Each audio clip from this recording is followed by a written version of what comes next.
नमस्कार जय जगन्नाथ दर्शक बंधु 12 वर्ष पर सृष्टि होगा जाऊँगी दुर्लभ संजोग यही राशि मानक आरंभ हो सुवर्ण समय। वैदिक ज्योतिष शास्त्र जून मासरे ज्ञानदाता बुध ग्रह मान राजा सूर्य और सुख एवं समृद्धि दाता बृहस्पति मिथुन राशि अवस्थित रे। एपरी परिस्थिति ग्रह गुड़िकर संजोग त्रिग्राही योग सृष्टि कर जहाद्वारा किसी राशि भाग्य चमकी पारे। यह सहित यह राशि मान भाग्य वृद्धि सहित हठात आर्थिक लाभर जोग पाऊँच। तेबे जानतु त्रिग्राही जोग केउं राशि भाग्य चमकीबा जाऊँगी। ता पूर्वर जदि आपण मानक आमर ये भिडियोटी भल लगुच तेबे आमर भिडियोटी को लाइक करी चैनल टी को सब्सक्राइब कर दिंतु आ पाखर थिबा बेल आइकन को क्लिक कर दिंतु जहाँफल आगक आसुवा समस्त भिडियो आपण सर्वप्रथमे देखिपारे। तेबे प्रथम भाग्यशाली राशि होचंती मेष राशि। बृहस्पति सूर्य एवं बुधଙ୍କ संजोग आपणक पई शुभ साब्यस्त होई पारे कारण यह संजोग आपणक गोचर कुंडली लग्न स्थान में गठन होगा जाऊँगी। तेणु यह समय आपणक स्वास्थ्य उन्नति हो यह सहित आपणक आत्मविश्वास वृद्धि पाइब। पारिवारिक जीवन में चली समस्या दूर एवं परिवार सदस्यों संपर्क मजबूत हो। यह सहित यह समय सामाजिक परिसर वृद्धि पाइब। आपण नूतन प्रभावशाली लोकों सहित साक्षात करेंगे। स्वास्थ्य उन्नति हो। यह समय अविवाहित व्यक्ति माने विवाह प्रस्ताव पाइपर।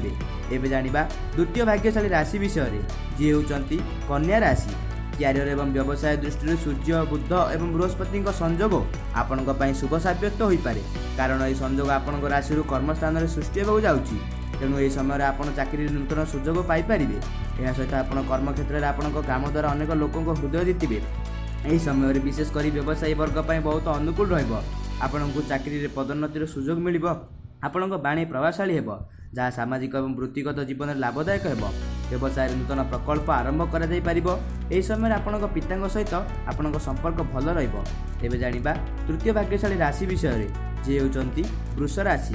सूर्य बुध एवं बृहस्पति संजोग वृष राशि लोक लाभदायक प्रमाणित हो पारे कारण यह संजोग आपण राशि धन एवं वाणी स्थान में गठन होगा जाऊँगी।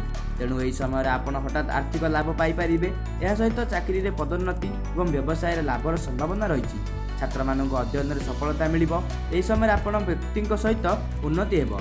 यह सहित आप समय टंका संचय कर सफल हे। यह सहित यह समय आप योजनाबद्ध योजना सफल हो।